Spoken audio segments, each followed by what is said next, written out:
republic for which it stands, one nation.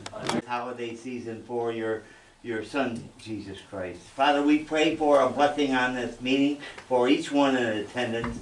We pray, Father, for wisdom, discernment. We pray for each elected official, Father, would have the good of all the people. So, Father, we ask your blessing and favor upon them. May you bless this town of Walton. May you bless this meeting and each one in attendance. We pray this in Jesus' name. Amen. Amen.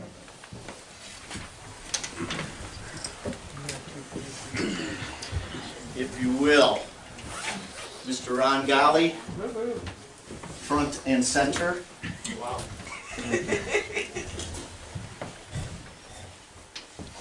Actually, face me here. Not face me. When we're done later. Yeah. Just so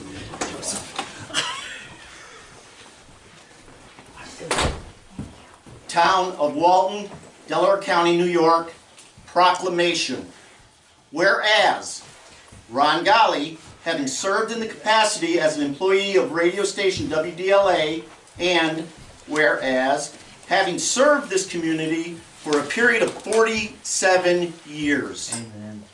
Whereas Ron's voice was what we recognized when we tuned into WDLA for countless sporting events, natural disaster updates, the American Heart Association Radiothon, news, birthday dedications, school closings, the Delaware County Fair, and of course the Top 20 Countdown. And whereas your dedication to our community has been and continues to be an inspiration for all that have heard your voice, and be it proclaimed that the town of Walton recognizes that your 47-year career as the voice of Walton and Delaware County is noteworthy. And be it further proclaimed that the Town Board of Walton, New York does hereby declare 11 December 2018 as Ron Golly Day in the town of Walton. Ron, I'm very honored.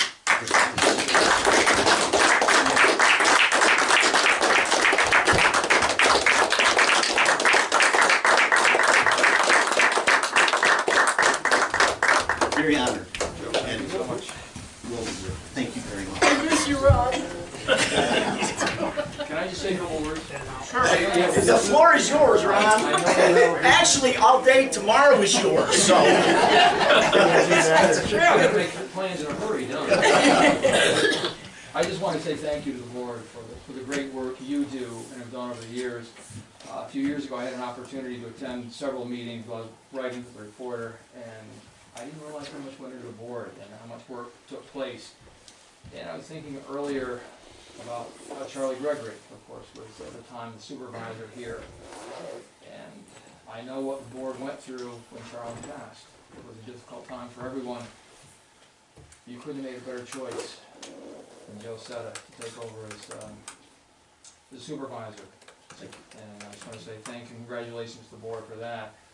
As you said, I've been with the radio for a long time, and I do have some concerns going forward. And I know you wrote a letter to Oleana, and I'm not sure if you got much of a response in regards to the communication that they weren't getting out. And one thing I would like to just say, don't give up on that, because what radio stations do when they change formats or they go in different directions, they give it 2 weeks. They'll take the best shot they can get from people and they just say it'll go away. Don't let that happen. You know, stay with it. Whether you work with the village or the Chamber of Commerce or the Delaware County Board of Supervisors, fire departments, anybody who's interested and needs communication, don't let it go. You know, Frank did a lot for this community. 23 years as a volunteer to get that, not only weather, but information. And I hate to see that leave, I really do. So, you know, stay the course, stay on top of it. And don't let them get away with this. I guess that's what I'm trying to say. In a nice kind of way. Is that because the camera's rolling? Shut the camera off? Can you see the face in that way? That's all I have to say. Use your radio. You don't pay attention to the camera. This means a great deal, and thank you again for Again, Ron. You mean a great deal to us. Thank you, Ron. Ron. Thank you.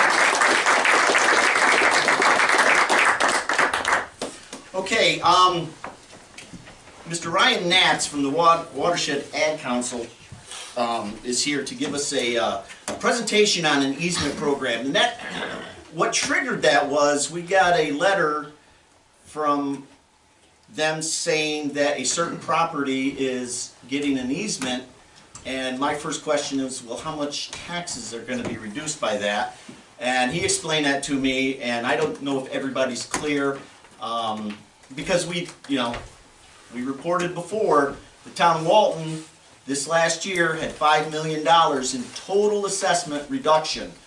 That's a hit on every single one of the taxpayers in the town. We can't afford to do any more reducing taxes. If we can run interference on that, we will. But just to give us some educational insight, I asked Mr. Natz if he could come and do a 15-20 minute presentation on just that subject. So, Mr. Natz, the floor is yours. Sure, thank you. I don't imagine, at least for this meeting, I'm going to get an award, but maybe if I come to enough. So, Joe, I have to commend you for, I think I'm one shot. No, I already received one. Okay. Well, I have to commend you for inviting myself here tonight. I also have Josh Dorman and Ethan Rubenstein here with me. Josh is the acquisition manager, and Ethan is the project manager, specific to the property we're talking about tonight. I thought I'd maybe just give you a little broad overview and sort of the context of to what Joe was alluding to. Then we can answer any questions, and Ethan can certainly detail the Bowker property in more specific if you have any questions.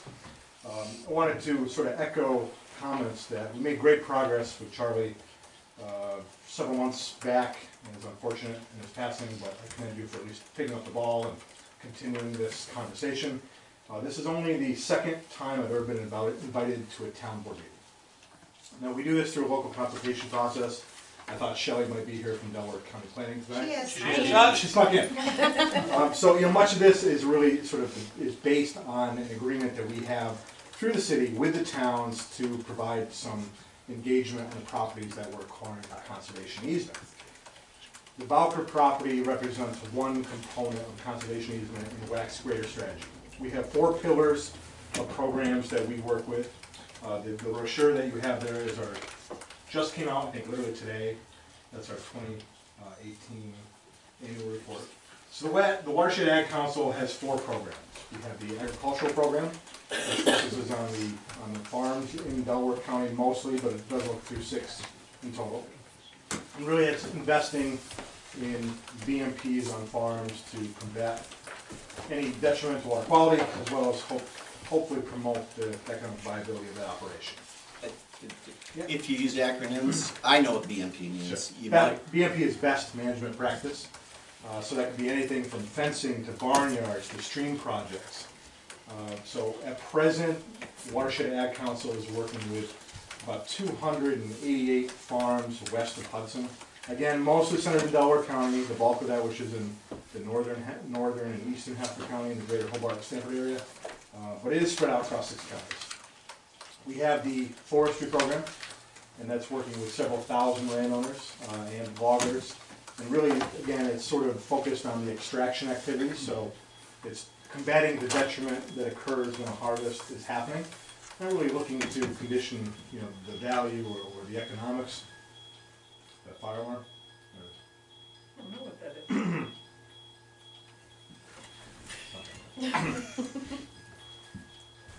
So the forestry program, it's obvious when you're sort of looking around, the Catskills. 78% of our land use is actually forest. So whether it be sort of complementing the efforts of 480A, which you actually spoke to, sort of the assessment or that money that you're losing in abatements, that could be a big component of it. But the WAC program for forestry is really meant to sort of complement the working landscape for loggers and for foresters, that industry standard that we have here. Third program, which we're going to detail a little bit further, is the conservation easement program. And that's really meant to safeguard the working landscapes in the greater Catskill region. At present, we have about 175 participating farms, and recently we've added a few forest properties as well. That encompasses about 28, maybe 29,000 acres. They're private lands, they're working farms or working forests. And they are participants in our other programs as well. The fourth program is what we call our Economic Viability Program. It's the Pure Catskills platform. I don't know if you guys have heard of that brand, but it's meant to add value to a farm. It's diversification. It's, you know, the traditional dairy, I'm not going to say it's dying here, but it's struggling. And looking for additional means for economic incentives for the individual, for the farm, for the community, for the greater region, I think is really what that brand focuses on. It could be something as simple as, you know, transitioning dairy to other products like cheese. It could be part of greater marketing strategy, but it sort of touches on the whole breadth and scope of, you know, different methods to sort of bring more income to the traditional working landscape. So going back to conservation easements, we have our core program since 2001 to date has been focused on agriculture. So that makes up 99%. I think we closed on our first forest easements just this past fall, I think September of this year. And again, sort of changing that paradigm that, you know, most of the large working farms in this area who express interest in working with us, you know, have either enrolled in the program or said it's not for us, or maybe they'll address that at a later time. Looking to sort of, you know, capitalize on the working landscape, which is the Catskills and the forestry economics there. We sort of shifted that focus more to forest easements. That's accomplished through contracts with New York City. So right now we're working on a contract with the city that goes through 2020, actively acquiring interests and conservation easements for both programs. Beyond that, you know, the 2017 FAD came out not too long ago. And really, we're in the process of negotiating with the city for what these programs will look like for the next 6 to 10 years. So what kind of leads us to tonight's presentation, and I know I'm sort of just touching on some broad issues here, is a property in your own town. It's the Bowker property. So that's just across the other side of town. I'm going to probably mispronounce some of the names of the roads, but it's a South River Road. South River Road. That property, you know, basically. Sorry. So that property is actually both of these types of easement that we're talking about. The lower flats, the floodplain, and the prime ag soils are dedicated to the ag easement. And there's a fair portion on the hill which is committed to forest efforts as well as bluestone mining. So as part of what we've agreed upon with the city, through the towns, the coalition, part of this MOA, we do what we call the local consultation process. And whenever we sign a contract with a landowner, part of the good faith effort with the community, we detail the letter that Joe received. You know, it looks at the property, it looks at the terms and conditions of the deed, provides a copy of the map, just tries to explain what we're doing on that property and what the interests that we're acquiring are. As part of that, you know, the town, working in conjunction with the planning department, and Shelley can certainly chime in if and when she needs to, there's opportunities to work together to either express concerns or to work together, and much of this is already after the fact. So when you get this letter, it's already occurred, we're already in contract. I think my point, if you can take one message away today, is that we're here, we live and work here too. We're committed to trying to design these so that they work for the landowner, the community, for the county. And so I think we really appreciate these opportunities to even have a dialogue. A lot of times I think it's too easy to sort of criticize one another after the fact, and to have an open and honest, you know, conversation about what your vision is for the town, what our interests are, what the landowner wishes to do, I think is a good thing. And if you don't talk about it, I think that's where miscommunication happens. So as part of that conversation we had with Charlie months ago, and we were really encouraged to sort of hear, and I don't want to load it, I'm not sure where you guys are with your comprehensive plan. I think that was in the works at the time. But it seemed that the town had identified that recreation was a very important part of its future, whether it be hiking or biking or fishing and water access. And I think that's perhaps an underutilized opportunity between WAC and the town, or all the towns, Delaware County as well. And that I think it's very complementary to what our deed restrictions may allow for. So we're working with large landowners, many acres. Recreation is certainly allowed, and I think the opportunity to sort of blend the visions together can certainly happen if it's more proactive.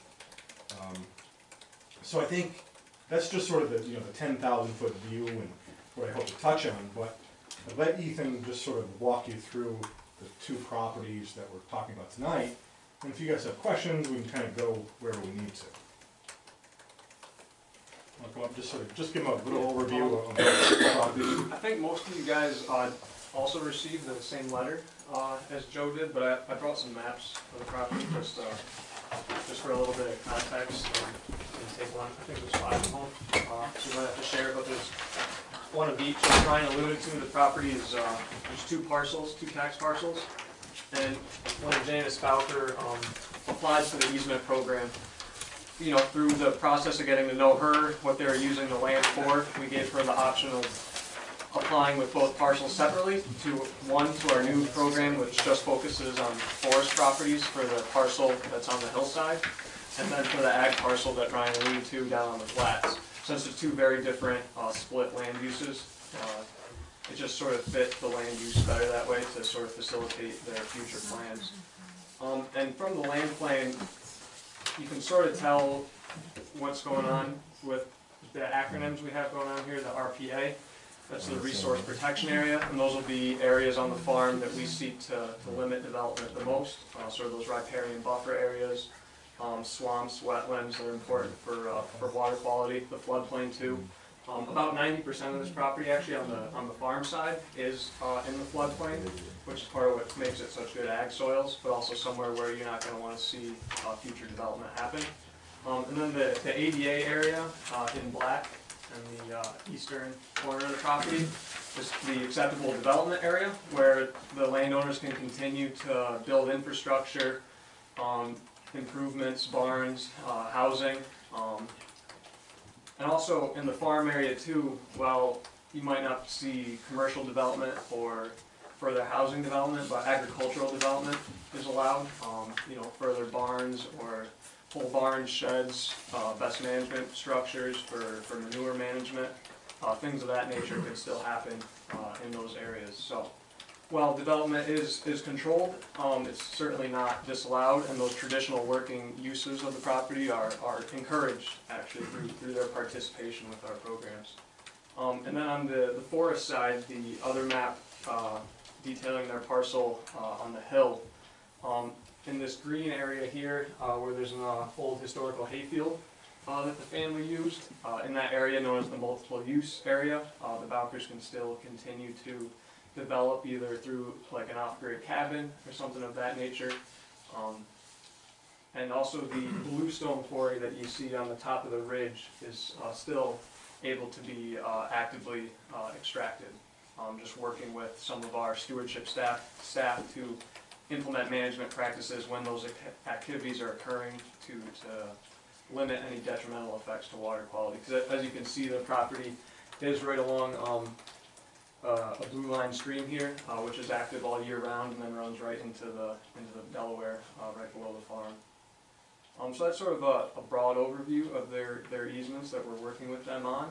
If there's any particular questions about sort of how those easements affect the land use going forward or the town, or we're certainly trying to answer those. Well, the initial concern was because we had just come off a property up on Dunk Hill, Yep. 200 and some acres, I think it was, right? Totally off the tax rolls, and I'm not sure what type of easement they got, something to do with mental health, whatever. But it was it was part of that $5 million reduction. There was other properties involved with that whole reduction, but it was a big hit. Yep. So, I mean, we just got done discussing that, and how can we run interference on some of that stuff? Is when I got the letter, I said, oh, not another one, you know. So I called Ryan up, and he explained. Maybe you better explain what you told me. Well, so I'm not really familiar with the property you're talking about, but I mean. No, about the Bowker understood. and how the taxes. Sure, I will mean, go I was just gonna forward. say, I mean, I was gonna infer that the property you're talking about, Duncan, was probably some 501c3 that, whatever the foundation is that took the property. Actually, I think I know who it is. Oh, yeah. You know, that said, you know, while WAC is an independent 501c3 land trust, and we certainly could do the same, we've agreed, you know, in conjunction with the city and the Coalition of Watershed Towns, that these properties remain in private lands, be assessed a full fair market value, and be taxed accordingly. So the landowners are paying their percentage of taxes on these properties. In addition to that, the city came up with agreements, and Shelley can certainly speak to this perhaps better than I can, through those respective municipalities to pay for anything that would be lost in that assessment for those properties. So when you look at your tax rolls on a property like this, once it closes, there will be a tax bill that goes directly to Mrs. Bowker, as well as one to New York City for the percentage difference. So at the end of the day, no matter what, the town is made whole on pre-easement valuations. And that was the key point I wanted Sure. spoken out loud in front of the camera on these type of easements. Because it's significant. So this gives Belkers a break, but the city picks up the difference. The easement itself does not give Bowker's a break, okay? So there are other tax implications on these properties that are outside of WAC's jurisdiction. I believe that there is an ag assessment on a portion of this property as well as 480A on the forest. Those are both state abatement programs. So the ag assessment is basically a reduction relative to current fair market value relative to the types of soils on the property. So essentially, she's only paying at what those soils, there's a scale, there's a gradation that is applied in the whole state. She's only paying a percentage relative to what she owns on the total acreage.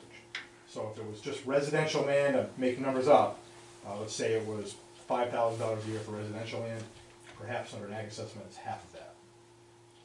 With the other property, the one that's forested, that's enrolled in a state 480A tax abatement program. Probably you're a little bit more familiar with that. But basically that's a commitment, it's a 10-year rolling term with the state that basically commits it to forestry practice. It calls for an 80% reduction in school and property taxes with the caveat that when a harvest is conducted, that a percentage of the stumpage goes to the town directly. So there's quite a lot of 480 property in the town of Walton. So I assume, I mean, I don't want to put anyone on the spot, but that would be, the assessor's going to deal with the town on, deal with the state on that. Anytime there's a state 40A mandated harvest, they're literally showing the slips of workwood and the values of that timber. The town is entitled to a percentage of that for the lost revenue that they're not incurring from taxes. I think one of the other concerns that I have, it's not, taxes are a big concern, but we just did a study back when Charlie was still here on how much developable land we have left in the town of Walton. Sure. And this restricts it even more than what, some of this, from what the city's bought, the land acquisition program, and these easements, they just keep cutting down on anybody's ability to expand your tax base by dividing property and building homes and stuff, such. But fair point, and there's certainly a couple different ways to look at that. I mean, one thing to consider is that this is not the DEP in-fee program. right. And so while that buys it up, it's off limits. These are working lands. They are businesses, whether it be farm down the road or forest property. They are committed, to essentially the driving income for the town or workforce in this area. Totally understand the point that at least it limits the residential development. That said, when you also look at, and this may not be the greatest example, but the gross versus net income for the town on the taxes generated, may not be a positive. Simply because if you buy a property and put 10 houses on it doesn't necessarily mean that it's a win for the town. In the sense that vacant farmland has very little draw. There's no kids going to school who live in that field. There's no roads that have to go to that property. And so I very much appreciate your point. I know it doesn't limit or at least constrict where it can occur, but I think it is important to consider what that net is. There are real costs with sewer maintenance districts, with road improvements, with all the things I was just naming. So I think it's just very property specific, but I can appreciate that in a sense, whether it be state land, the city programs that sort of keep farms intact. It certainly makes your jobs a little bit more difficult to understand how to sort of apply a growth program or a comprehensive plan, working with a finite pool. So that I assume the only working part of this is other people are leasing that land or using it? Correct. Because that's not a working dairy I farm. was gonna say, that's, the problem I see with it is that the farm that's right here went out of business because they couldn't make it. So now you're talking about making an easement for farmland, for a farm that's not working. So this, These fields are leased to the Taggart Farm out of Franklin, New York. And I know that there might not be an active farm operation there right now, but that, you know, within that acceptable development area and in the farm area, any structures for new farmers that wanted to come in are certainly all allowed and encouraged, so. I think, you know, internally we struggle with that every day in the sense that the macroeconomics of agriculture in this area are stressed. You know, I live in Otsego County, but it's no different there. And it's all of central New York, it's the northeast in general. It's probably bigger than that. Fair point, and it's something that we, you know, just from being an ag advocate, it's disheartening at the very least. That said, the easement does allow for the opportunity, and I think we've seen a diversification of farming. I mean, I think, you know, even 50 years ago, there was something like 1,200 dairy farms in Delaware County. I don't know what it is now, but I know it's not close to that. That said, I think, I just read a report that we are now the third largest beef producer in New York State. It was number 14 a couple years ago. So in that regard, maybe that dynamic shifted. But in this program to save the agricultural land, is there anything for farmers to get some kind of relief that they can stay in business? You know what I'm saying? Is there a component, even if it's not through WAC, that works with you? So the easement specifically, we offer is a 100% PDR program, which is the purchase of development rights. So we are paying for these interests, and that's quite rare. Of the 1,700 land trusts in the United States, there's only a handful that actually pay you. So in that regard, I mean, if you look at it as an incentive or a partial sale, they are capitalizing at least, you know, one sale, if you will, or some debt relief. That's just from the easement specifically. The other programs that I was talking about earlier, I mean, we fund them, so BMPs or projects that may occur on the property are 100% funded by WAC. So then, Bowker still own this property, but you control it? No, it's a partnership. They're deeding an interest that we're buying. They still own it, they still pay taxes, they can still farm, they still hunt, they still live. They still do everything that they're doing, that they're doing now, if it's designed correctly. Bottom line, yeah, we have an interest in it, we have a commitment to that land, we have an obligation as land trust. But it's not that we're looking to control them or police them. It's literally a partnership. There's 175 farmers or families that we're working with right now. It's inevitable you're going to come into a situation where not everything always works. You know, and if I worked with you and then you sold or transferred, passed away, understanding and sort of expectations, you know, it's hard to sort of convey that message. So it's really about... It's designed to be perpetual Correct. also, Yes. so that if the family, in the case the Bowker family, if they cease to exist, you know, as time takes its toll, or if as they get older they decide they want to sell and move south, then those easements still stay in place, which makes that property more difficult for them to sell, correct? They stay in place. I don't know if it makes it more difficult. So we've actually seen more transfers of property with encumbered lands than farms that were not encumbered. So I Can don't you know. express that in a little simpler terms? So I've seen equal or more farms that have an easement transfer in the last few years than I have ones that are not. So I don't necessarily have the data to sort of, you know, to give you, but I can just say that it's sort of a gut feeling that's not necessarily the case. The difficulty in being able to, you know, to sell it, honestly, is how much you're asking. I think that's the reality of everything. So when you have an easement on a property, I mean, if I just, you know, pay for an interest in your property, you've reduced that current fair market value relative to an unencumbered piece of property. So if you had a $100,000 property and we paid for a 50% interest, and you're still asking $100,000, it might be hard to sell that property. If somebody wanted to come in though and change the use of that property, then Absolutely. there's absolutely no way to do that.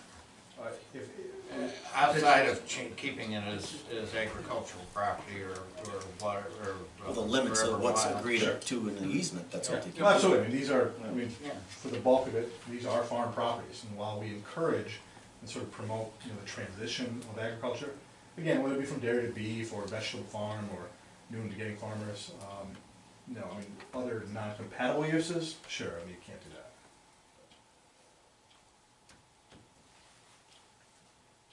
Anything else? Well, got your, excess of 50. Oh, you got another question? No, but I think Keith did. I Did saw you? him trying to raise his hand over there. Oh, sorry. My question, a couple questions. Once you sign an easement, it's forever, right? Correct. Am I misunderstanding this? So that stays with it. Who owns the mineral rights? So, when there's two different things here. So, for example, like bluestone is a mineral, right? And that's retained within the easement. Natural gas is a mineral too. We're sitting on the Marcellus Shale, But which is it's- the largest in the Northeast. Which is considered in the valuation. So part of the way we derive these values is we don't just say, hey, would you take $500 an acre? It doesn't work that way. We hire an independent, third-party certified appraiser to come in, look at the farm or the forest the way it exists today. They put a value on it. Then we give them the deed of easement, which will allow bluestone but may restrict that type of mining. They then create a difference between the two scenarios. We pay 100% of that. So if it was $1 million farm and the easement reduces the value of that 50%, we would honor it and pay the full $500,000 difference.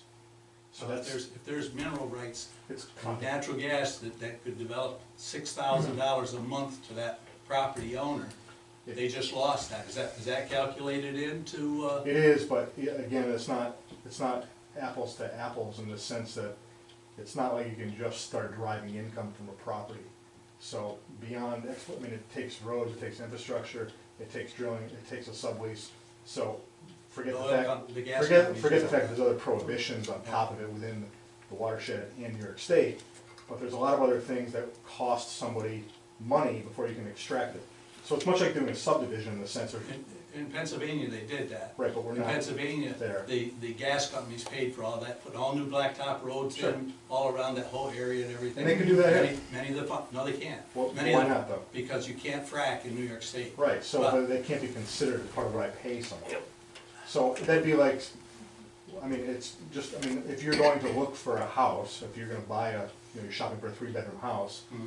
and you want a garage, and you look for a property that doesn't have a garage, are you gonna pay them for that value? It's a little different scenario. Scenario is, if you have a gold mine on your property, Then you and should your go property, your property is $100,000 property, but your gold mine could be worth 10 million, Yep, you're gonna sell it for $1,000? it's a lot of work to get the gold out of the ground. There's a lot I of don't, money I involved. don't, I don't think that that's the issue here, because all it takes is a political change, and all of a sudden we're fracking. And we all know that part of the agenda behind all of this developing is also limiting the use of the land for the future, for the water, not for the benefit of the farmers. Well, So, but I gotta stop you right there, because ours is twofold, right? So I agree with you in the sense that this is funded from the city perspective of Exactly. water quality, absolutely. Mhm. That said, Okay. from a WAC point of view, Mhm. it is about economic viability of agriculture. I mean, it truly is. And I wouldn't be standing here and I wouldn't tell you, I live here, grew up in Hobart, Mhm. I mean, grew up on a farm. I believe that with my heart. Mhm. I absolutely understand what you're saying, and I understand sort of the nexus between the two, Mhm. but, Because when the answer to his question is not taken in consideration really, because it's not an option right now. That's the answer that you didn't give. And so what I'm saying is, yes, you take in consideration all these other things, which is good. I mean, I think that if you have a failed farm and you can get something out of it, and hopefully somebody can come in and develop it into agricultural terrain, I am all for that. The problem is limiting the use forever. And the way things are going, there's pretty much not gonna be anything within watershed that they're not gonna control. directly or indirectly. You see, that's my concern. I'm- Fair point. I have a two-part question. My name is Ted Hayek. I live on Eastbrook Road. So your crew was over to our property about 4 years ago and did a preliminary. And the first part of the question is, I remember that we were going to do a forestry or something. It wasn't agriculture, it was forestry easement. And we decided against it. Right, we decided against it because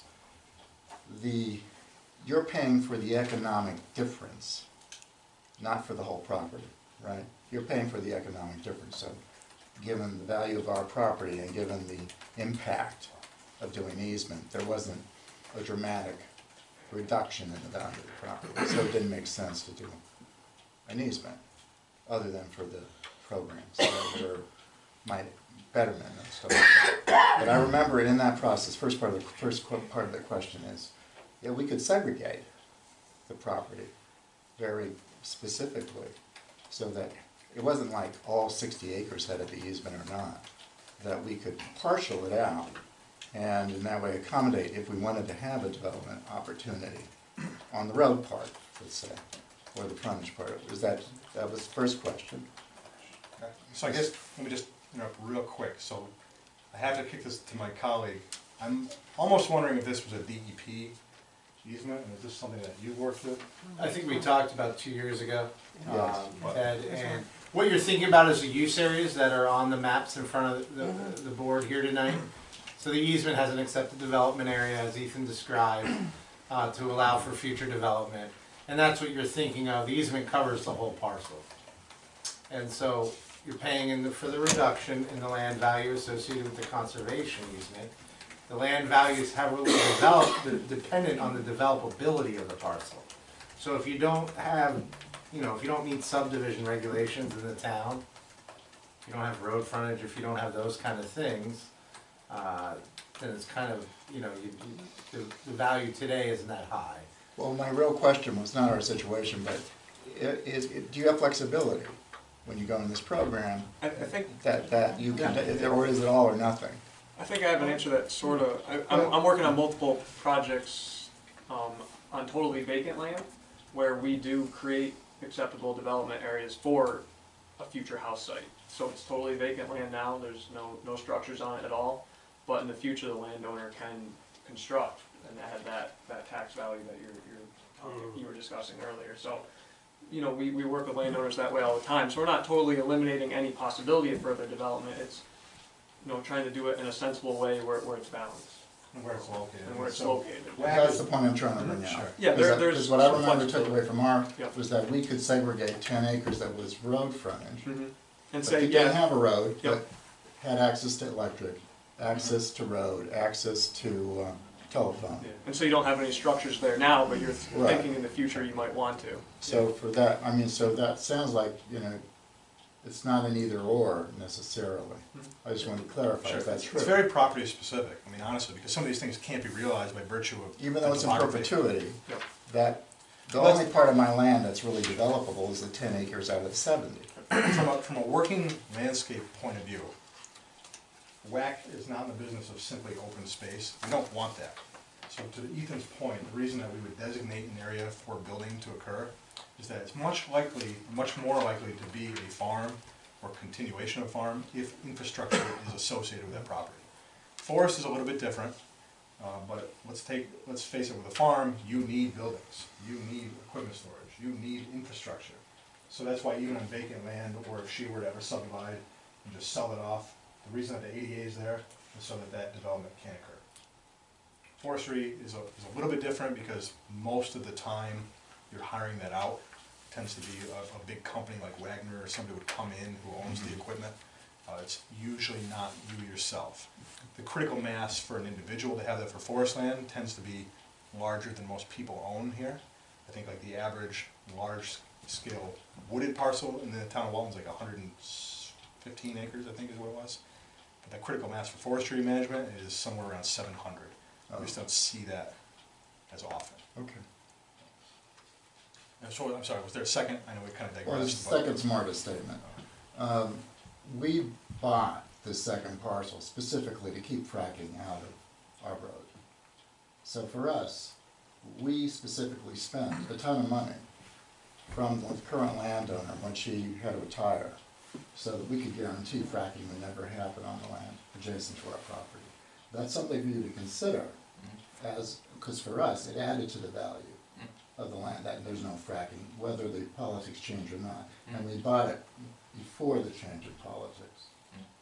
So, and I'm not the only person of this mind in terms of prospects that are looking at land here. So it's not an either or. The fracking is always good for property values. Good point. Any other questions? Well, Ryan, thank you and the crew for coming. I hope everyone got a little bit of information. That the whole point was to just give Just to have this. And just I to welcome the have this in opportunity. an open discussion, just so, because those Absolutely. 501c3 easements where we don't get any tax revenue are is very difficult, and we just can't keep sustaining that pace. The next thing you know, Lynn's gonna be the one paying taxes. Like, I don't know. Listen, I'm happy, thank you very much, I'm happy to come back anytime, whether it be a specific property, just general Q&A or whatever it is. We work in conjunction with the county, which you guys are working with as well, so anytime you want to have that dynamic, happy to. Beyond that, we actually subscribe to open meeting law, so we have public meetings. You're more than welcome to attend any of those. I mean, we discuss a lot of this stuff, and much more debate. Actually, even people who should be on the same page, I mean, we really, put these, to scrutiny, so you're always welcome to attend those as well. It's right in your downtown here. So anytime you want. Thank you. Thank you very much. Okay, everybody got a copy of the minutes from 5 November? Make a motion, we approve them as submitted. Second. Motion made and seconded, all in favor? Aye. Carried. Okay, number 7 is floor time. I'd like to welcome, before we open it up for everybody else, we have someone that first on the list, Kathleen. Oh, yeah. Oh, okay. You're on. Okay, well, I submitted a permit application for use of Veterans Plaza. A group of 9 artists have gotten together and we're calling ourselves the West Branch Artists. We're organizing a 2-day arts festival for July 20th and 21st, 2019. That's this coming summer. And it's a self-guided walking tour of storefronts on Delaware Street. The top page is our proposed walking tour route. And what we're going to do is combine artists with shopkeepers to display their work in the front window of their shop. And we'll also be doing a children's activity on Gardner Place, some workshops at the Big Little Art Studio on North Street, and in Veterans Plaza. Where are you gonna be on Gardner? In front of the post office. We're gonna be using, the same kind of chalk that they do in front of the council, and what we want to use Veterans Plaza for is for the artisans market. It'll be a group of 15 to 20 artisans selling their wares, from anything from pottery to jewelry to woodworking, all kinds of handmade fine materials. So we'd like to have it for both days, and the artists understand that they're going to have to break down and reset up the next day, so that there's no security, overnight security. We do have a rain date. That was Rhonda suggested that we go ahead and set that up, so the rain date would be the following weekend.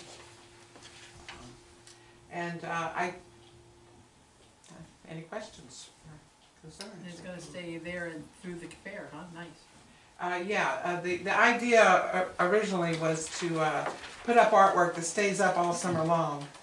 and through the fair week, cause, you know, everybody complains that the streets are all dead and, well, we wanna liven up the street during fair week, because that's the time when we're on show, you know, so. You tried to get those empty store funds. Yeah, to I put some wanna give people Christmas stuff in ideas. there, and so that to do that same thing, you know? Right, right. And it's gonna be empty during the rest of the year, during the summer and during Christmas, it'd be nice to have something in it. So we're collecting names of artists, and we're starting to, you know, put artists together with shopkeepers. It's gonna be sort of a semi-curated, we wanna put the right artist with the right shop. Some art is not appropriate for some places, so. We're going to be using the parlor gallery of the theater for a small works group show for all the artists involved, so that if you didn't want to go through the whole tour, you could see everybody's art in one place.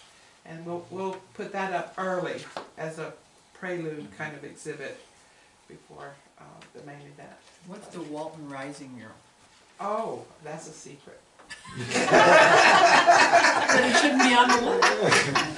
No, it's a community interactive mural. She's Laura getting ready to Fasler vote, is so working just- with, you know Laura Fasler, right? The same people that did the mural that, they're getting together is to do this mural. We're calling it Walton Rising.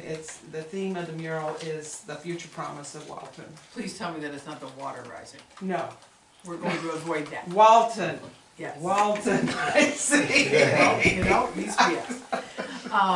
This is on the antique building, I'm assuming. Yeah. And we're working with the That's it. owner and That weekend is the induction weekend in Cooperstown. induction. Yeah, Cooperstown Hall of yeah. Fame. Which brings okay. around 50,000 people into Cooperstown. Some of those people may be coming through here or back out of there that way, so it's something that you might want to target. Thank you. That Thank there, you. okay? That'd be good. One of our promotion activities will be yard signs. It really worked well with the Chamber of Commerce when they did the sportsman's show this Yes. summer. So we're gonna follow the same. We're gonna put our money in yard signs all along Route 17. Any questions or So- any other questions? Would someone like to make a motion for the 20th and 21st with a rain date the following weekend? So, Second. Got a motion and a second, all in favor? Aye. Aye, carried. Yeah. All right, I Thank hope you. it's a success. If, Well, yeah. I think pre-planning idea. like this and your vision is Thank you. right on track. I think, If anybody has any ideas or has an organization that wants to participate, we're kind of at the, you know, chalkboard stage right now, so we're open, like for instance, we want the ARC to be involved, we might want to do a group show of the artwork that comes out of the ARC studio. Did you go to the high school this weekend with the kids' art show? No, I did not. Oh I did my not know God, it was- you would have loved it. oh my It was God. really good. K through 12, kids I didn't even know made about it. everything. I can't believe I didn't know that. It was awesome. It really was cool. I mean, you know, it was kids making it, but but it was good stuff. I mean, you know, it wasn't just you bought it because they were kids. I mean, certainly you're gonna do that, but there was nice stuff. There's a couple of kids that absolutely sold out and went home early because they sold out of all the I stuff. think you touched base with the art teacher, Lori, right? Yeah, Laura Laura's was there. Laura's Lori? involved, That was a PTA thing. It was a joint PTA thing. But I know they're excited, and they're excited right now because it was so successful, and they want to do it again yearly at Christmas time. But this would be a great thing for them, and there's, you know, the art show at the fair, which if this is gonna stay up until fair, you know, you Yeah. can, Great, yeah. you know, maybe you get that in and get the kids in one of the buildings. And there's the recreation program during the summer at the Austin Lincoln. I'm not sure who runs the Arts and Crafts Fair. What's his name? The Arts and Crafts Recreation John. Program. I'm just trying to throw names out there for you. His name's John. Yeah, John. I can't think of his last name either, but I know it. Jody will know, if you Okay. ask Jody down there. all right. So, all right. do you just, John Brooks. before you, one last question, do you have a kind of number of how many artists you have in the Big Little Art I Studio think Workshop? it's gonna be, our target is 35 artists total between the artisans and the fine artists. The workshops will be run by some of the participating artists, and they'll be directed towards parents and child, parent-child kind of workshops. So, and they'll be mostly demos, because they'll be very short, but it'll be the artists demonstrating what they do with some participation from the people involved. And the sidewalk thing is, I don't know the details on that myself, but the person who runs it has done this project quite a bit in other places, so. So the group of 9 artists that make up the core planning team right now, they're a great combination of new people who just moved here and people who have lived, born and raised here, so it's a pretty cool synergy going on, so. You're saying this, the sidewalk, so you're not closing Gardner Place, that's. Well, I went to the village board last week and I asked them their opinion on it. We're open to having it closed for through traffic maybe, to minimize the cars going through. I know people live on that street, so I'm not sure you wanna close it, entirely. What's But the I think it'd be post office open safer till to, noon? huh? What's the post office open till Till noon? noon, and the workshop won't start till noon, so. Yeah, and I was gonna say, afternoon, you probably. It'll won't be only, okay. I think it'll only be on Saturday, I'm not sure if we're gonna do that as well on Sunday, I'm not sure yet. Yeah, 'cause you have a church at the end. Yeah, For I think Sunday. so. You might wanna talk to Dave Cornwell, who managed the marketing for the Sportsman's Okay, show. yeah, And yeah, he was yeah. very successful with his marketing plan. Yeah, He he might be able was. to provide They had a you great with a turnout. very usable model. Well, we're gonna be using a combination of Facebook, social media, our website, and email. Leading up to the event, the artists will have to register like in February or March, so we'll know who they are. So we'll be using each artist's artwork in their own websites and promotional materials. We'll be featuring the artists to generate interest into pretty much like Stagecoach. If you know about the Stagecoach Art Festival, it's centered around Treadwell. This is gonna be 2 weeks after that.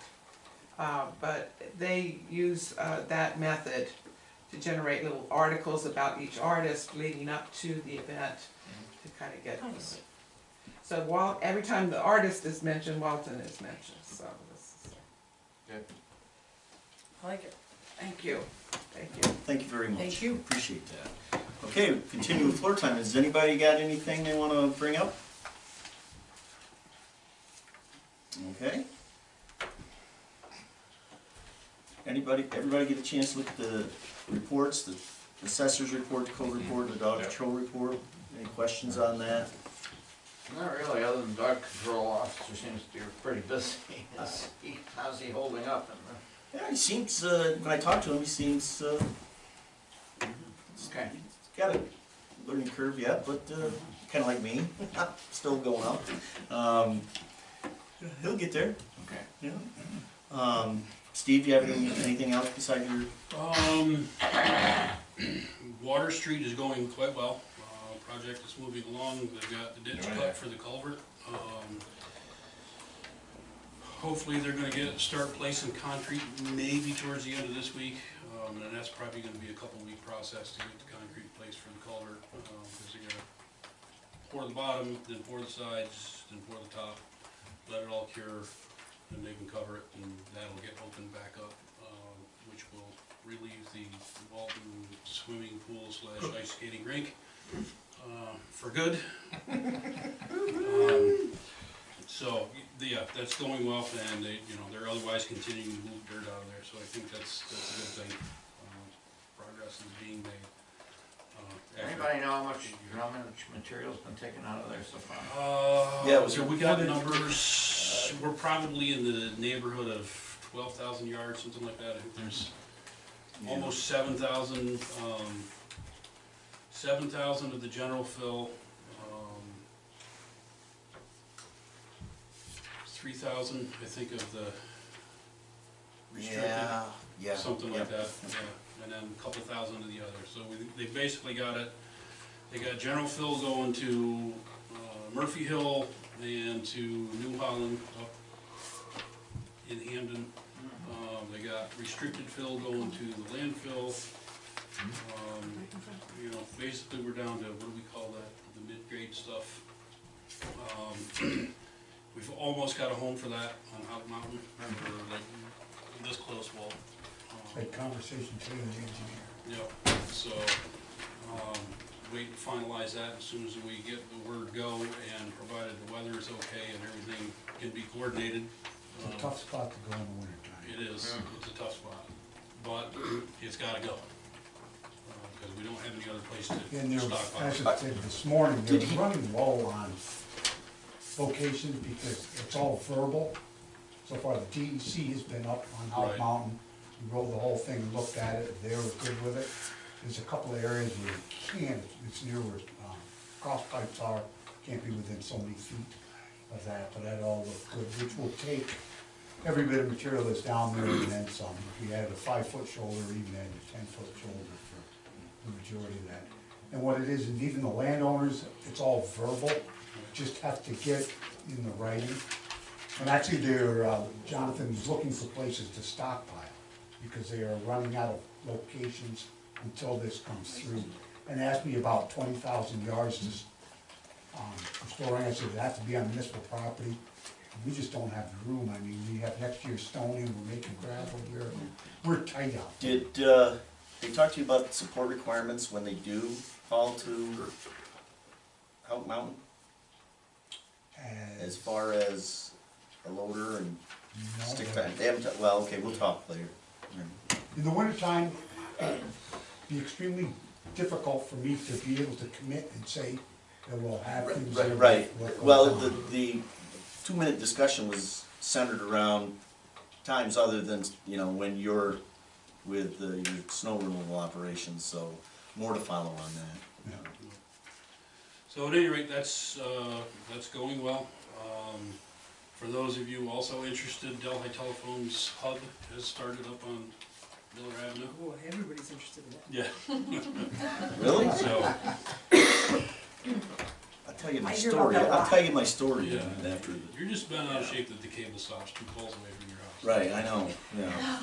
And it doesn't come to the backside of the river. I was either. gonna say, yeah, walk, get out of that way. It will The eventually. engineer calls me I mean, he's in, he calls me about this and that, and I've known him for years, and And then, other than that, I've been working with Fran. As you know, there was some computer issues at RPS, whatever. He had some issues there and couldn't input data for a while, so I've been helping him play catch up in my spare time, just providing him with data and helping him do some input, so he's getting back on track with that. So. Yeah, well, and appreciate that. If you guys want me to elaborate, I can elaborate a little bit more on that, but that's in the past, we're moving forward, so. Right. Anything That's else? about Okay, Walt? just to back up on with the flood commission there in the Water Street, what we had worked out and the DEC seemed to be, and the numbers running, is widening, because some of that material could be used on the banks of roads. So putting it over the bank, if anybody's familiar with Houghton Mountain Road, you know, if you're driving up the hill, it drops off a bit and the road is it's right at the edge. Well, if we put a 5-foot shoulder on that, at 1 to 2, we could use up probably 25,000 yards of material, and that's all the material that's down there. Numbers otherwise, and working with the landowners, one of them is in Texas, the other ones are in Vermont, and like I said, they have the verbal supposedly on this, but just don't have the documentation. Or if they went with a 10-foot and went a 1-on-2 slope, which is some places in there, they could lose upwards of 250,000 yards, which would be about 8 or 9 times the amount of what's on Water Street. We're talking about putting it in baskets, or just Just throwing dump it it. down the bank, dump it down the bank? Kind of just dumping over. There's some locations where probably in between trees to put some other trees in between to make a buffer for Yeah, it to go. there'd have to be some trees that would come down as part of this, and we would use those trees and lay them. Yeah, I just don't want the stuff to roll down to the creek and Right. plug it. Well, that's why the DEC came, and they walked the whole, I shouldn't say walk, but drove, it's about 1.5 miles. Yeah, if you dump it up and we get a couple of good floods and, Well, that's All what's pushes happened, down. we've lost parts of the road. Yeah. But anyway, there's a home for all that, but it's just the logistics of getting that all set. And as it was Ben, talking to Ben this morning, he's working on it, has been working on it, and I know they've had conversation with the owners. So it's just a matter of formalizing all that and all the other regulatory people that need to sign off on it. It's all, anything 4 foot diameter or larger. Some of them will take the 500-year event, some 100, some 50. There's one of them that's a 1.5-year event, the worst one hydraulically. And we all know what this one is anyway, it's that South River Road one. We've been talking, Charlie was had a big push to do, that's the worst one, that one. It's gonna put together also with condition of the structures themselves and try to form this. There's about 20 of them that are in there. The whole plan, I think, is to get that done, is hopefully this document will give us some ammunition to go after grants to try to get those up. We've come a long ways, but we've got a long ways to go. And I thought that it would be nice, and I guess I'm asking, would you like to have them come and get the whole project done and put a short presentation on that on what they've done? Try to give you an understanding. It's gonna be next year. Yep. They had some January, February, maybe March, but sometime in the spring before it goes in. Just a real quick update, how many, based on what they have, how many large diameter conveyances do we I have? didn't even count what they had on there, but I told them that we had 65. Okay. And What, smaller ones total? 1,510 more. Yeah, he told me that the other day and I went, It's 1,500. it doesn't The seem way I- possible, but I have an inventory that I've done, and we've had a grant to have them do, and I've actually gone out, it was 2012, I think. I went out and GPS, stopped on each one, GPS, and I have all that data on that. And we have some roads there's one road we have that has no culverts on it, and we have some with upwards to 8. And actually, Ron isn't here, but Radio Station Road doesn't have any culverts on it, but it's on the top of the hill, and the water runs down both sides of it, so there's no culverts on it. That's why we had no damage on that one. I did, There are no culverts on that one. I knew we had a lot, but when you told me that last week, I went, oh boy. And over just And that's why I'm shy of asking, I just wanted And you these are guys to. including ones that are going into fields, driveways, not only cross pipes and all that. That's quite a few to keep track of. Yeah. It's quite a few to keep track of. But anyway, I'll invite them down when that is done. And I had written down here, I think for the highway committee, the fleet had a tough week last week. We were down more trucks than we were running. Yeah. We got most of them back up.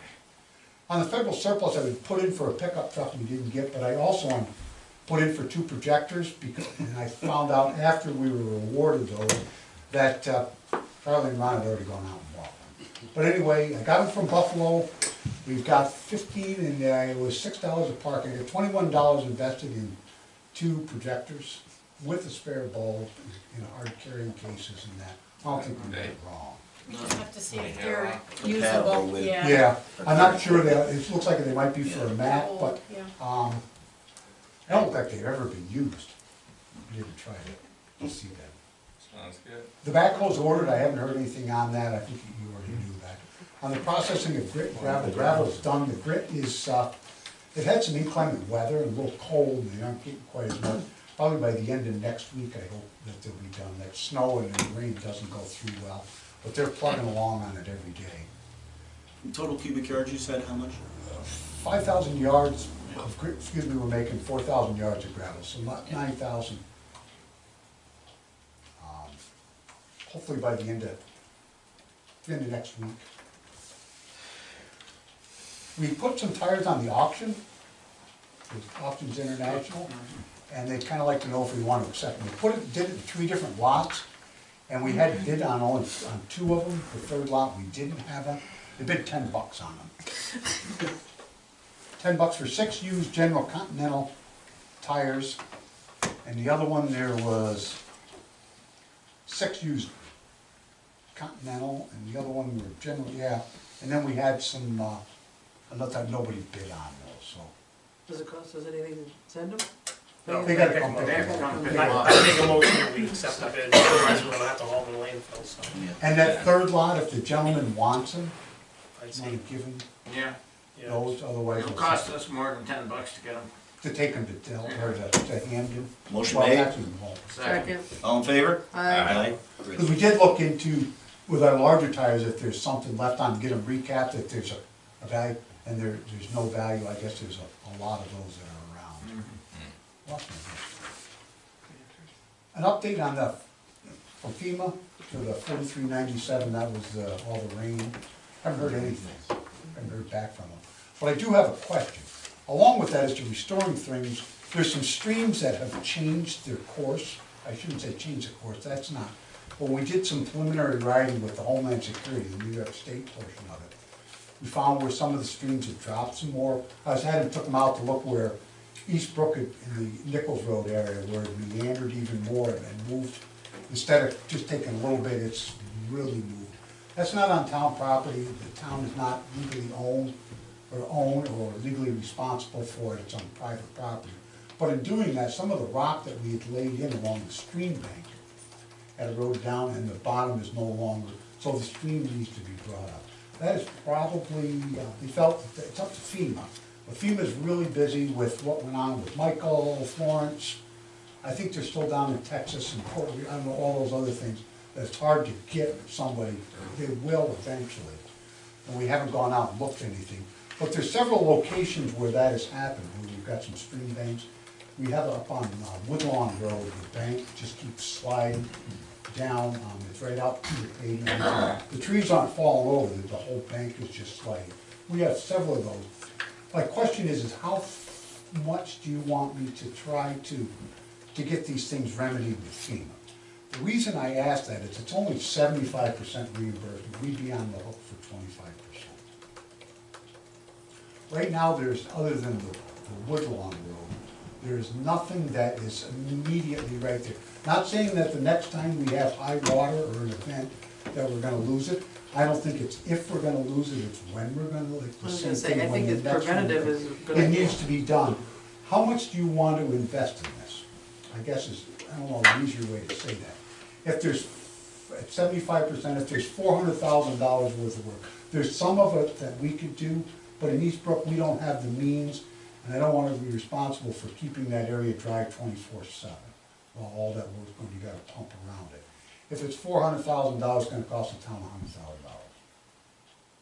If it's $800,000, it would be $200,000.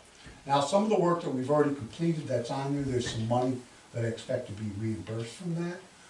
There's not saying that the state might put in 12.5%. They did with Stella, that snowstorm, but that was kind of late in the fact. I'm posing that question, Steve has picked out, I've got a list of things here, locations I'd like to do, to have them to go look and see if they are eligible.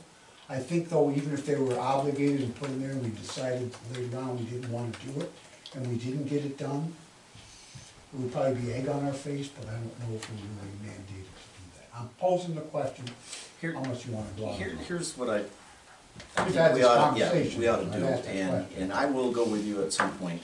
But Lynn, I think you and Kevin on the Public Works Committee, I think you ought to get with Walt and go to these locations and bring back to the board what a committee's recommendation would be. We talked about it Um, last Monday, I think we may not be able to do all of them, but prioritize which ones are the. Yeah, tell us And what I've you been in think, contact yeah. with Greg, and he's aware of those, and any other places that they have seen that are along there. Now, if it's, the key thing, the rules haven't changed, the way they administer is a little bit different, but you gotta keep in the back of your mind, does the town own it or legally responsible for it? If it's a significant detriment to the infrastructure, that is, but I mean, once you get a little bit, the right of way is basically 3 rods, you know, so 25 foot from the center, 50 foot right of way. Once you get out of that, we really have no. So I mean, if it's in somebody's private property, we have no Authority to do anything, yeah. the authority to do that. But there are several locations that I have identified, and I'm I not think saying that I have. The catch-22 to that is like McGibbon Hollow, just above where we stopped doing work the last time it got repaired. I mean, the bank's washing out. But there's also. It's inevitable that it's gonna end It's up. on, it's not on the roadside, Right. it's on the other side of the stream, and that's not eligible. Right. Well, we could do the work to get permission from that, but we don't have the legal responsibility. Now, the EWP projects that we did over the years, we're responsible for those for 10 years. Right. So we've had some issues where we've had to go and fix those, not because of a declared event, but they had failed, and it was a waste. We could have just left them and walked away, but we said back in 2007, 2000, whenever they did those, after the 2006 flood, that we would maintain them, so we maintain them. Well, there's two parts to this too. If we start, do we have to continue? I mean, if we do this for this place and somebody else comes up, well, what about my place? But these are, like I say, they're on the. Understand, Right, yeah. understand, but then There's if, not enough, they if don't we print do enough it, money. do we have to legally maintain it for X number of years? For this program, no. Okay, so, This program, there's I no. just, yeah, I This was, just offered that was that up, federal that's money, all. EWP, emergency watershed protection, water, something like that. And we've used that several times. And that's only a percentage, but they were able, they did, it's usually only 75%, or maybe that was a 50%. But they've always kicked it up to 100%. And we've gotten $3.5, probably $4 million worth of stream work out of that program over the years too. But it's a tough way to keep that. It's nothing we have to answer. No, because it hasn't come, but if they might come wanna look tomorrow at those, and I'm gonna, I would say show them, you know. Oh, yeah, It definitely. can be, and try to get a dollar amount. Committee And actually what I need to do is get out with I've talked with Grady and Gail up there to talk about that. And is this something we could get partial funding from? I never really got a straight answer, but I'd like to go out. They have a more of an expertise to give me, is that a $200 project or is that, there's some of them that we could do ourselves. And then with in-kind service, we could actually partially being reimbursed for our labor, equipment and what have you. Right. We could offset some of those. But I'm not really sure. I'm just thinking that if we were to address all the spots that I'm aware of, that I have on my list here, we'd be in the $500,000. And, over the years, unfortunately, we've been hit and We have been we have been try to be proactive. proactive and we've been very fortunate with reimbursements.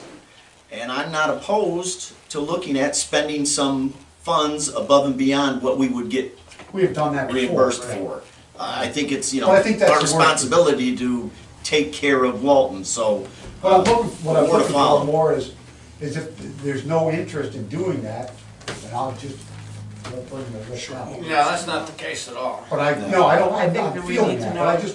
but I might be a little bit, but I'm getting I'm trying to give you an idea of what I think we would have invested in it. I personally think it would be money well spent. Well, I think that because we have done so much work on the stuff that we are responsible for, I think you're gonna find, just like we're finding now, more and more, the damage is gonna be a little bit further upstream or a little bit further downstream, maybe not necessarily in the area that we're responsible for, but it's gonna threaten, if it continues to fail, what we're responsible for. So, Some streams, because we have it on it, is going down, and we haven't lost all the rock we put in there. Boy, another one comes, I hate to see those $1 million that we've already got invested in that, to lose all that. I'll keep pursuing that. And the last thing I had is, I think it was 2 months ago, we had a discussion here about a fire alarm system for that. And I sent an email, I think to everybody. Anybody had any discussion they wanted or anything more on? Did I have that here? for the highway garage, did everybody For get the that highway garage? information out? Quite expensive. Yeah. And I think Reed is kinda small. did I send it to you too, yeah, I saw it, yeah. on that? It's a good thing I was sitting down when I read it. Yeah. Yeah, I mean, this is an engineer's throwing the dollars out there. Yeah. It'd be nice to have, but I think. I don't it's think we more can we go can that, afford yeah, these days. yeah, that's, And even if there was, by the time the sprinkler came on, to do that, if we had such a thing, the smoking was gonna do damage anyway. That's an, yeah. But like I say, there's quite a considerable, what did you say, 15,000 gallons you've gotta have, I mean, there's a some, formula yeah, I for can't everything. remember what it was. For yeah. what it was. And some of that was from assumptions of the size and that, and I said if there was more, I'd get you the square footage and that, but I just wanted a ballpark, I think is what I was looking for. Thanks for getting us. Yeah. But that's pretty Thanks, easy, Kevin, actually. for, yeah. Yeah. It's actually the same company that's, doing our hydraulic analysis. That's Okay. all I have. Thanks, Walt. Town clerk's report, Rhonda. Okay, everyone should have a copy of my financial report. On December 2nd and 3rd, I attended the New York State Town Clerk's Regional Meeting. And at that meeting was the New York State Controller's Office, and they provided training from audits that are coming across New York State that they are, or items that they're coming across in their audits across New York State. So they gave us kind of a heads up of what they're looking for, should they come to the town hall again. Hopefully we're not on their cycle for a while. When's the last time we had a state audit? We had one 3 years? 2 years, I think it was 2 years ago. Not that long ago. No. And we did final. Okay. I submitted the final documentation for the backhoe grant, just waiting for DASNY to sign off on that. And it shouldn't be long after that that we could expect a check. So they have the finals on that. In May of this year, as you all are aware, the board approved the tax collector to accept local tax payments. On April 12th of this year, the law was amended to include paragraph E.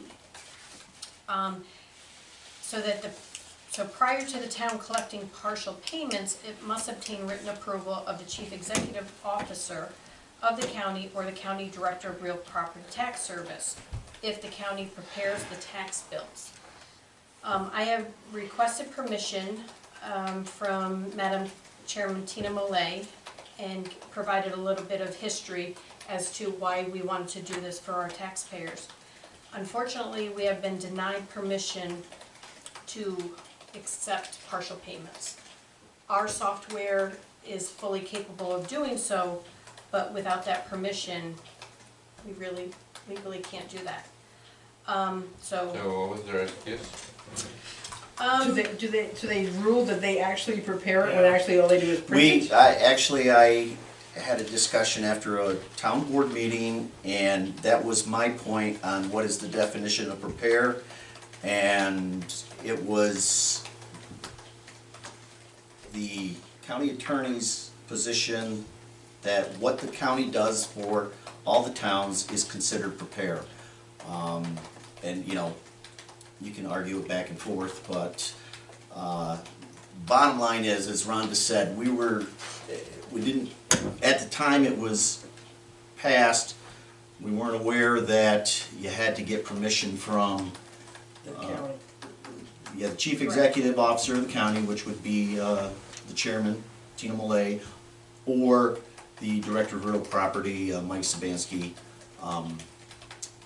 And so we asked them why they wouldn't give us permission, and they're not ready to do that. We'd be the first town in Delaware County to do that. And why is that a bad thing?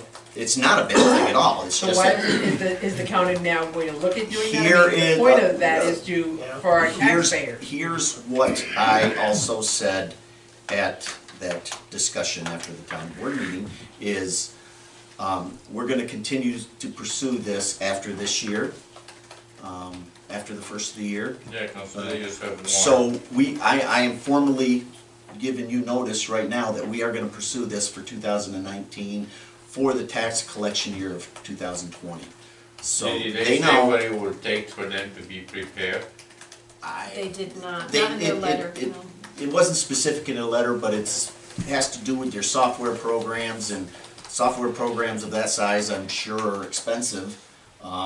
I'm not a software guy, So is but people not paying their taxes because they have to pay it in one shot. You know, well, that's part of the reason. Listen, during my yeah. regional meeting, there was, I'm a district director 3, so I represent 8 counties. And there was 27 other people around there that represent all the counties that they represent. There was only 2 of us that raised our hands that we do not accept partial payments. The rest of them countywide, statewide, accept partial or installment Do they payments. find that they get the taxes paid better? They do. So I think mean, it's that time was for the whole Delaware County point, to is step up to the plate. make it less of a chunk. Yeah, I think we didn't ask permission first, so that's the problem. So we got our hands slapped. Yeah. Basically, So- that's what it Well, boils no, down to. That's corporal it's probably punishment. twofold. Being aggressive as the board is, we just got ahead of the rest of the towns in Delaware County. And I think once we go through this, that a number of the other counties will, or a number of the other towns will follow suit. It can only benefit the taxpayer. Right. And it's up to- I'm it's gonna up to the tell you, the individual same town. people are going there, and I think the problem is the people. Okay, so we better really give them a warning that it's coming and we're not gonna take it next year. Because I wanna know exactly what the problem is. Yeah. I mean, It's probably buying new talking software. anything about the software and not asking for permission. We're not little school kids that have to ask for permission, okay? Right. So, But, and I do understand that if at the end of the tax season, at 3 months, when we turn everything over, Yeah. if their software programs can't do I guarantee you that instance- if you talk to the people who write that program, it'd be very easy to fix it. Rhonda, do you know if any other counties, It's probably Use the same turning program one that option on. probably, Yes, do they allow, but I do can't. you know if any of them what allow? she says. they do. So, I mean, So if they there's use your the same answer right there. software as Delaware Other County, but counties, the yeah. other So counties what's- allow it, what's the then problem? Delaware County could. Well, in Like I tell you, in the law, it states, that we have to seek permission if our tax bills are prepared by the county. If we went out and if I got quotes of how much it would cost to print our own tax bills, if we did that on our own, they have to accept the partial payment. So And how it- much does it cost for us to bring our own things? Well, I didn't wanna go that far unless the board wanted me to get quotes, but that's But the something thing that. is if we did them on our own and the county would have to accept partial payments, then they can in fact accept partial payments. Yes. So they are Well, already they would have prepared, to, right. able to accept partial payments, so why would they not want to do The that for poor their guys taxes? are so overworked that they cannot handle them all. Okay, I mean, this is, like I said to you, it's like a Well, money. but here's the thing, if we don't get the money in, then the county ends up making it whole, but that's still our money, so the county has to address this and help their taxpayers pay their bill. And the Exactly. reason And that's how why- they do it. The reason why Charlie and I, when we first discussed this, well before May, and the law hadn't been changed to add that paragraph E. But we had been discussing this for a while, and then when we brought it to the board, it was because, and he witnessed it firsthand as well, is the number of elderly residents that come in to pay their taxes that are verbally telling me it's a matter of heat, food, or taxes. Yeah. Because they come in January, they are not late, they will come in Right, January. they are going to pay So their it's bill, many- because yes. that's their responsibility, and they're going to pay it in We don't- full. we don't- Yeah, and we have a We- large community of Yeah. elderly, so it does, it makes it very difficult on them, that's why I thought this would be perfect. Because they would, anybody using that 50/50, it'd be 50% in January, 50% you have over the next 1%, 2%, or 3%. So they would have the rest of those months to pay that additional 50%, returning to the county zero. That worst case scenario, they didn't pay the second 50%. And then that amount would have to. There's a get reason why the returned. rest of the state is doing it. I'd Okay, suggest we I have mean, it them, makes sense. have somebody come down to our meeting, public meeting, and explain to us what the Yeah. problem is, why they won't do this. Explain to the taxpayers Mhm. why they cannot handle that. Yeah, especially if they're using this, if other counties are using the same software as Delaware County, and they're accepting them, there must be a way to do it. Would the, I'm gonna interrupt Kevin, would the threat of a lawsuit, given that all the other counties in the state motivate them? Do we have to pay for index numbers? The town does. I don't We have wanna to spend threaten Delaware $450 County with a No. lawsuit either, I just want them After. to do the right thing. Yeah, Well, that's what we want, but I mean, people, you're not doing the right thing. It shouldn't take a threat of a lawsuit to do the right thing. I mean, and maybe the maybe the way to do it is go through the other supervisors and get the, others on board to say, our town wants to do this, our town wants to do this, our town wants to do this, and then the county has to do it. And I think given it 1 year, I mean, it's a disappointment to the taxpayers, because we have told people that, we were gonna That we were collect trying to do this. right back in May. But Could- giving them 1 year to figure out what needs to Could be you- done at the could county you- level may help. Could you get the quotes on how much it would cost for us to print them? I can. Probably BOCES or someplace like that. Do we would be pay able to do it. Delaware County to prepare them? Does Walton have to pay to prepare them? We do, I think what we do. Yeah, maybe it'd be It comes cheaper. out of If the money was Say, spent. do it in Delaware County anyway. But I don't, because of the timing, I don't think that's going to happen this year. When did you say you're getting the tax? We're not Rolls. getting our tax roll until December 28th. Right, so So it's that's probably on too a late Friday. this year, yeah. Yeah, that's on a Friday. It is too We have late. time to go over Right. the tax Yeah. roll. But I think we need to be prepared for next year. Well, Yeah. we are gonna, I spoke with already the said chairman, I said, and the clerk, the director of real property wasn't present, but I will make it very well known That's a that, single page mailing to every resident? Mhm.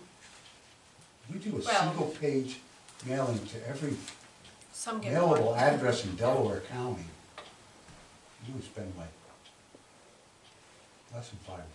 Even if we paid full price for all the tax bills, in a separate envelope, yeah, you're looking under $2,000, just for the mailing. yeah. Yeah. Yeah. But it's the time to, you're folding them the No, stuff. but I mean, you can things do, like that. but I mean, for BOCES, they would do it for, Mhm. I've used them, the county for the last couple of years, and they cut, well, we had a commercial we do, and we got it for like half. Mm-hmm. That's sending out 25,000, you're only talking here, what, was it 3,500 or 3,100? 33, 30. 38, 38. 3,800, I think. I mean, this is for 23,000, it's less than $5,000, so if you do the math, it can't be. Yeah. Yeah. Well, like you said, the ship has apparently sailed for this year, but certainly I think that's something that we need to pursue more aggressively And we next will, year. and like I said, I I've believe given you. them verbal notice in front of a number of people, because they ganged up on me, but that's okay. They literally did, there was like 6 of them around me. So I think at this point, we have to have a motion to rescind that resolution. I don't know, do we have to rescind it? Yeah. Do we, okay, Yes. this year? Okay, I do, okay. I only will make that motion with the caveat that I want it known that I'm very disappointed in Delaware County and that they aren't paying attention to what would be easier for their constituents. With, that's well, what's- you could, the resolution can say something to the effect that rescind that resolution with the intent of pursuing it in the year 2019 for the 2020 tax. Okay, so it's resolution number 70 of 2018. Yeah, well, Yeah, So we have to rescind it now and, or just, no, just amend it so for we next can year. leave it for now and amend it Amend it for next Amend year. it right now stating that it would start till For the next 2020. term. 20, For the tax year 2020. That's better. That's a good That's idea. much, I like that. I like that. Amend instead of, rescind. And it should be in there that we're, Disappointed. yeah. I think we But we're should, doing it because the county's not cooperating with us. well, that's what's frustrating, because we had to send that letter Can we to publish the a letter in county the reporter in May, about? and it had to be certified mail. So we sent it in May, certified mail to the county, and as well as the commissioner of the Office of Real Property in Albany. We did not hear nothing back from the county until mid-November. We just, Well, when they we do just, reach we it. should send a letter signed by the whole board stipulating, I mean, expressing our disgust. Give a copy to the reporter and have it publish it. And, it's already you know, online. as far as the chairman, Yeah, online here. I was at a committee meeting today and I was speaking with the chairman about that, and she's, she is willing to She's work willing with to us. do, what, for She next year. probably didn't know this Yes. either. I don't, you know, I don't wanna speak for how the communication up at the county goes, but it kinda leans toward that maybe some of the communication wasn't as explicit as it could have been in this area, where the, you know, communication lines may have faltered a little bit, but I will make it very well known at each county board meeting, if I have to, that we're pursuing this. And if we do not, if the county doesn't act, we're gonna have to act on what you want us to get a estimate for. Do the taxes ourselves. Yeah. Then they'll have to. Then they will absolutely have to, so. Interesting to see. I don't wanna do that, I think we need to work with the county. Right. We do, we really need to Preferably, I work would with rather the work with county. the county. You know, they're Yeah, a partner but- in this as well, but, we just, you know, we'll resolve it, Okay, so I which is in will, the best interest of the taxpayers. so this is a resolution to amend, resolution number 70 of 2018, To change the year. to change it to 2020, the tax year of 2020. Correct. Just need a motion. I Motion, motion it. Second. Okay. all in favor? Aye. Aye. Carried. Okay. And then A roll call on those. we can, Councilman Rodriguez? Aye. We're gonna set the date of 27 December as our last meeting of the year. Closeout, you call it closeout meeting, correct? Yeah. Financial closeout meeting, What is that day? 27th, it's Thursday, Thursday, that's right. At what time? 6 p.m. 6 o'clock. 1800.